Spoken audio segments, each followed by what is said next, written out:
Bismillahirrahmanirrahim. Assalamualaikum warahmatullahi wabarakatuh. Bagaimana kabarnya hari ini ayah bunda? Alhamdulillah sehat semua. Alhamdulillah hari ini kita bisa bertemu di sini dalam acara rutin parenting yang diadakan setiap bulan ya. Hari ini kita sharing-sharing tentang bagaimana peran orang tua dalam mendidik anak. Sebenarnya pendidikan itu tanggung jawab siapa? Tanggung jawab sekolahkah, orang tuakah, atau lingkungan? Pendidikan itu sebenarnya tanggung jawab ketiganya, yaitu keluarga, sekolah, dan lingkungan. Dan yang terpenting adalah dalam keluarga. Sekolah itu tidak cukup, kalau kita hanya mengandalkan sekolah itu tidak cukup dalam mendidik anak, karena dalam mendidik itu yang paling utama adalah dalam keluarga. Diawali dari masa kehamilan, orang tua harus menyiapkan nutrisi yang bergizi agar anaknya tumbuh dan berkembang dengan optimal. Setelah itu orang tua juga harus banyak mengajaknya berkomunikasi, dengan mengajaknya berbicara, memelusnya, dan yang terpenting adalah mendoakan. Kita memohon kepada Allah agar diberikan keturunan yang solih-solihah dan menjadi generasi yang kuat, generasi penerus yang tentunya kita mengharapkan anak kita nantinya berhasil. Nah, disitulah pentingnya doa. Semuanya diawali dengan doa. Kemudian setelah itu baru kita mengupayakan dalam nutrisinya serta pendidikannya. Pendidikan dalam keluarga diawali dari kehamilan. Di situ penting kedua orang tua untuk selalu mengajak anak berbicara atau ngobrol, kemudian membacakan Al-Quran dan mengajaknya kegiatan seperti sholat. Ketika sholat diajak dengan mengajak janin yang ada di dalam kandungan, dan janin di dalam kandungan itu mendengar. Nah, setelah itu ketika anak lahir, siapa yang berperan? Itu tetap kedua orang tuanya. Dan siapkah rumah menjadi basis pendidikan keluarga? Nah, kita tanyakan kepada diri kita sendiri, siapkah kita sebagai keluarga untuk mendidik anak-anak kita? Dimulai dari kedua orang tuanya, belajar terlebih dahulu, karena untuk menjadi orang tua itu tidak ada pendidikannya, tidak ada sekolahnya. Jadi kita harus banyak-banyak belajar, dari buku bisa, atau kita mengikuti pelatihan parenting yang sekarang sudah banyak, bisa melalui media sosial atau media sosial yang berbayar ataupun yang tidak berbayar. Di situ kita bisa belajar bagaimana menjadi orang tua yang baik. Yang terpenting adalah keteladanan dari kedua orang tua dari kecil. Misalnya ketika anak kita masih kecil, kita mengajarkan anak untuk berbicara yang baik, lemah lembut, kasih sayang. Jadi kalau misalnya kedua orang tua suka bertengkar, apa yang akan terjadi dengan anak-anak kita? Karena pada masa itu ketika anak usia dini 0 sampai 6 tahun itu biasanya anak lebih cenderung meniru kebiasaan yang dilakukan oleh orang sekitar, baik itu yang dilakukan orang tua ataupun kakak, adik, nenek yang ada dalam lingkungan keluarga kita. Yang terpenting lagi, kita juga harus perhatian dengan anak usia dini itu membutuhkan kesabaran yang luar biasa.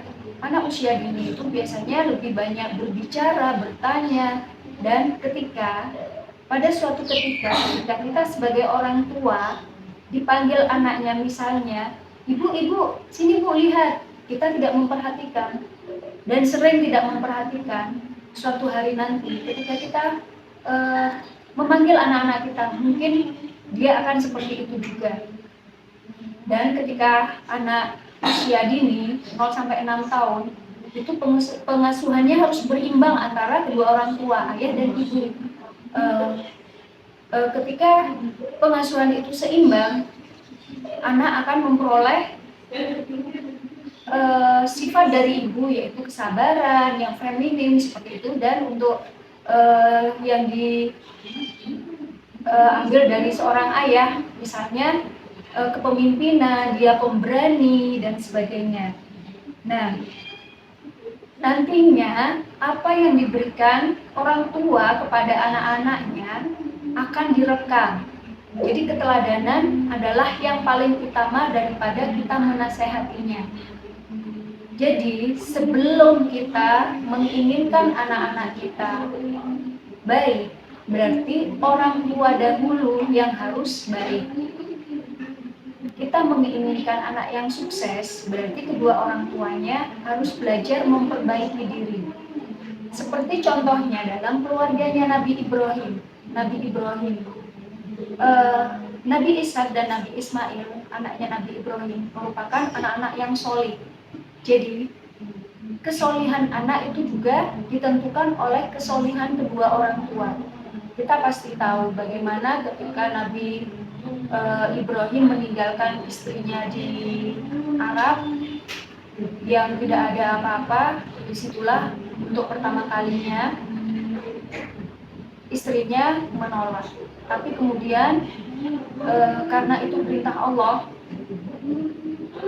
istrinya dengan ikhlas menerima untuk tinggal di sana.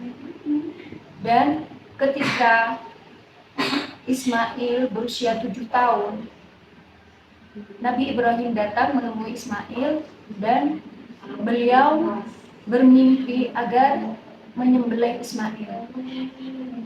Apa yang terjadi dengan Nabi Ismail? Nabi Ismail menurut kepada kedua orang tuanya. Kalau itu perintah Allah, silakan. Nah, dalam mendidik juga jangan lupa kita sebagai orang tua juga harus taat kepada Allah, menjalankan segala perintahnya dan menjauhi larangannya. Disitulah apa yang kita kerjakan akan direkam oleh anak-anak kita. Seperti misalnya kita setiap habis maghrib kita membiasakan membaca Al-Quran. Insya Allah mungkin pada saat ini anak-anak tidak melakukan seperti itu, tapi suatu hari nanti itu akan terekam oleh anak dan anak akan menirunya. Mungkin ada yang ditanyakan ayah bunda. Kalau tidak ada, berarti saya lanjutkan ya. Ibu itu adalah sumber kecerdasan emosi keluarga.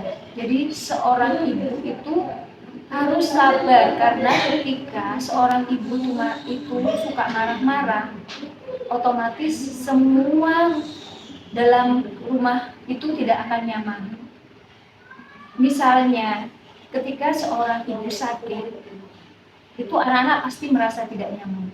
Jadi ibu itu harus sabar dalam mendidik anak dan harus menjadi motivator yang baik buat anak. Ketika anak kita terjatuh atau gagal, misalnya ikut lomba, anak-anak kita gagal, ibu dan ayah tidak perlu marah-marah, tapi memberinya motivasi agar anak itu bangkit kembali. Nah, dan ibu merupakan pusat kegiatan di rumah. Bagaimana peran seorang ayah? Ayah juga berperan. Walaupun ayah jarang di rumah, tapi keberadaan ayah tetap diperlukan oleh seorang anak.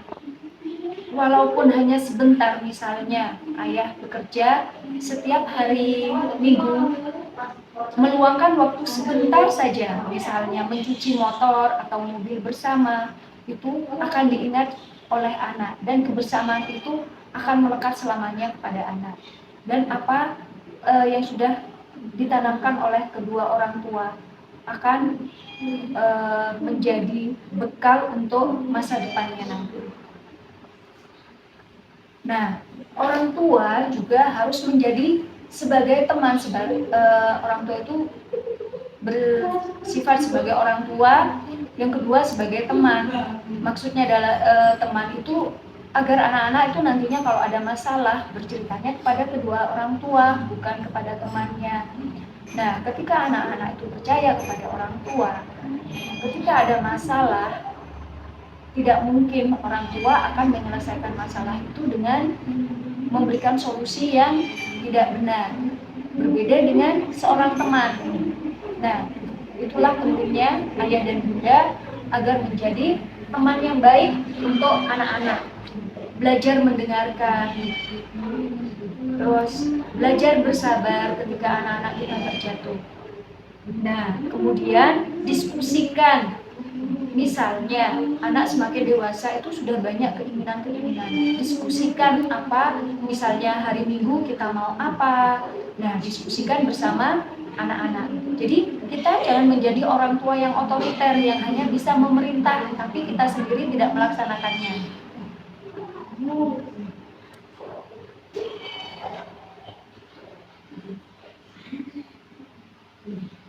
Yang terpenting lagi, yang pertama yaitu tetap mengutamakan nilai-nilai agama, seperti kita meminta kepada Allah agar diberikan keluarga yang sakinah, mawaddah, warahmah, dan mendidik anak-anak kita, anak keturunan kita menjadi anak yang solihah yang berguna bagi banyak orang.